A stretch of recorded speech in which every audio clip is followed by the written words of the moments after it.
Hello. Hello പറഞ്ഞു. ഇവിടെ എന്റെ പേര് സനീഷ് ഉണ്ണികൃഷ്ണൻ എന്നാണ്. വളരെ നല്ല പേരാണല്ലോ. എന്തിനാ വിളിച്ചത്? വിശേഷം വല്ലതുണ്ടോ? ഞാൻ 18 തീയതി ഇറങ്ങുന്ന സീക്രട്ട് ഓഫ് കലിംഗ എന്ന് പറഞ്ഞ മൂവി ഡയറക്ടറാണ്. ധ്യാൻ ചേട്ടന് ഉത്സാഹമുള്ളത്. അല്ല, ഈ പടത്തിന് ഞാൻ റിവ്യൂ ചെയ്തിട്ടില്ല. ഇപ്പോഴാണ് ഞാൻ ഇങ്ങനെ ഒരു പടത്തിനെ കുറിച്ച് തന്നെ കേൾക്കണത്. അതെല്ലാം മനസ്സിലായി. ഞാനിപ്പോ വിളിച്ചത് വേറൊരു കാര്യം പറയാനാ. അപ്പോ ഫസ്റ്റ് ഡേ തന്നെ പടം കാണണേ ബ്രോ. എന്നിട്ട് അതിന്റെ റിവ്യൂ ഒന്ന് പ്യാരി പറയണം. ഇഷ്ടപ്പെട്ടിട്ടില്ലെങ്കിൽ ഇഷ്ടപ്പെട്ടില്ല എന്നേ പറഞ്ഞോളൂ, കുഴപ്പമില്ല. പറഞ്ഞിട്ടാണല്ലോ. മോശമായിട്ടാണോ പ്യാരിക്ക് തോന്നുന്നതെങ്കിൽ അത് തന്നെ പറയാം. ശരി ശരി, അതെന്തായാലും കാണാം. ധ്യാന്റെ പടം ഞാൻ എന്തായാലും കാണും. കാരണം പടക്കങ്ങൾ എന്നും എന്റെ ഒരു വീക്ക്നെസ് ആയിരുന്നു. എന്തായാലും കാണാം. ധ്യാന്റെ പടം ഞാൻ എന്തായാലും കാണും. കാരണം നന്നായി വന്നിട്ടുണ്ട് പരിപാടി. അപ്പൊ റീച്ച് തീരില്ല പടത്തിന്. പക്ഷെ ഒട്ടും പേടിക്കണ്ട, നിങ്ങൾ കറക്റ്റ് സ്ഥലത്താണ് വന്നേക്കണത്. റീച്ച് തീരില്ല പടത്തിന്. പക്ഷെ ശരി ബ്രോ, കണ്ടു നോക്കാം. Thank you bro. ശരി ശരി. ഇനി നമുക്ക് വെച്ചടി കേട്ടൊരിക്കും. വെച്ചടി നല്ല കേട്ടായിരിക്കും. എനിക്ക് ചിരി വരുന്നേ നിന്റെ ആര് ഓർത്തിട്ടാ. Hi all, this is Kok, secret of Kalinga. ഇത് നമ്മുടെ ധ്യാൻ ശ്രീനിവാസൻ അഭിനയിച്ചിരിക്കുന്ന സിനിമയാണ്. ധ്യാൻ ശ്രീനിവാസനെ വെച്ചിട്ടാണ് ഈ സിനിമ പ്രൊമോട്ട് ചെയ്തിരിക്കുന്നത്. എല്ലാവർക്കും എന്നെ മതി. പക്ഷേ ഈ സിനിമയിൽ ധ്യാൻ ശ്രീനിവാസൻ അല്ല മെയിൻ. അപ്പോൾ ആരാണ് ഈ എറണംകെട്ട സിനിമയിലെ മെയിൻ നായകൻ? ആരാണ്?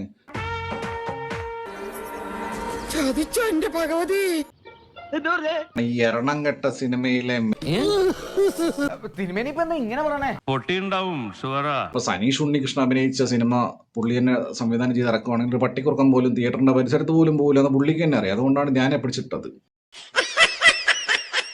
എങ്ങനെയെങ്കിലും ഈ സിനിമ ഇറങ്ങാതിരുന്നെങ്കിൽ ഇങ്ങനെ ഒരു ആറ്റം ബോംബ് ഇന്ന് ഇറങ്ങില്ലായിരുന്നു. ഇത് നീ ചോദിച്ചു വാങ്ങിച്ചതാ. വെറും സീരിയൽ നിലവാരം, പിന്നെ കുറെ അപരാധം. ഇനി വിഷമിച്ചിട്ട് കാര്യമില്ല, വരാനുള്ളത് വഴി തങ്ങില്ല. ഇതങ്ങനെയല്ലല്ലോ, വരാതെ പോയതിനെ ഫ്ലിപ്കാർട്ടിലൂടെ ഓർഡർ ചെയ്ത് വരുത്തിയതല്ലേ. ഇനി വരാൻ പോകുന്ന ഇത്തരം ലോ ബജറ്റ് തട്ടിക്കൂട്ട് അപരാധ മലങ്കലിട്ട് സിനിമകൾക്കകത്ത് AI ഉപയോഗിച്ചുകൊണ്ട് കാണിക്കാൻ പോകുന്ന കട്ടപരാധങ്ങളുടെ ഒരു തുടക്കം ഈ സിനിമയിൽ കാണാം. നോ പ്രോബ്ലം, എനിക്ക് കിട്ടേണ്ടത് ഞാൻ ചോദിച്ചു വാങ്ങിച്ചാണ്. You carry on. അല്ലെങ്കിൽ വേണ്ട, അയാൾ അങ്ങനെ വിട്ട ശരിയാവില്ലല്ലോ. പ്രമുഖ യൂട്യൂബർ സിനിമാ റിവ്യൂവറായ അശ്വന്ത് കോക്കിനെതിരെ സീക്രട്ട് ഓഫ് കലിംഗ എന്ന ധ്യാൻ ശ്രീനിവാസൻ നായകനാകുന്ന ചിത്രത്തിന്റെ നിർമ്മാതാക്കൾ തൃശൂർ വരന്തരപ്പള്ളി പോലീസ് സ്റ്റേഷനിൽ പരാതി നൽകിയിരിക്കുകയാണ്.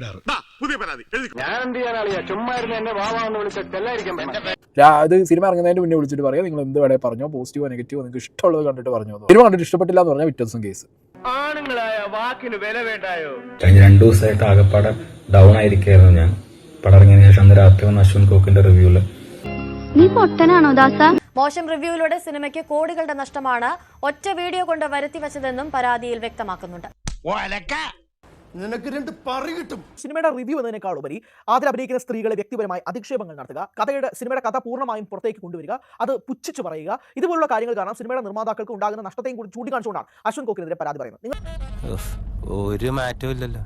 ഈ സിനിമ ഞാൻ കണ്ടതാണ്. ഇതൊരു ലോക ഗംഭീരമായ സിനിമയൊന്നുമല്ല. ഇത് എനിക്ക് വളരെ ബിലോ ആവറേജും വളരെ ലോ ക്വാളിറ്റി സിനിമയായിട്ടാണ് എനിക്ക് ഫീൽ ചെയ്തിട്ടുള്ളത്, സീരിയസ്ലി സ്പീക്കിംഗ്.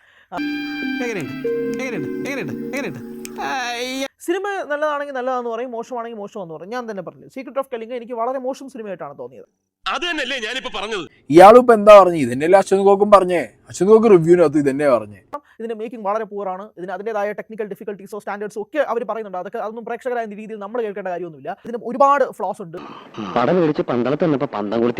ഇതിന്റെ കഥയിൽ ഒരുപാട് പ്രശ്നങ്ങളുണ്ട്. പെർഫോമൻസ് വൈസ് ഭയങ്കര പൂറാണ്. സിനിമാറ്റോഗ്രാഫി വളരെ ശോകമാണ്. നീ ഉണ്ടായിട്ടുള്ളൂട്ടാ, സജി മാത്രം ഉണ്ടായുള്ളൂട്ടാ. എന്തായാലും ഈ സിനിമയുടെ നിർമ്മാതാക്കൾ ഇപ്പോൾ അശ്വന്ത് കോക്കിനെതിരെ പരാതിയുമായിട്ട് രംഗത്തെത്തിയിരിക്കുന്നത്. നീയും കൊടുക്കും. ഇനി ഇതിന്റെ പ്രൊഡ്യൂസർ ഈ ചാനലിനെതിരെ ഇയാൾക്കെതിരെയും കംപ്ലൈന്റ് കൊടുക്കൂ. നീയും തയ്ച്ചു വെച്ച ഒരു ബ്രേസിയർ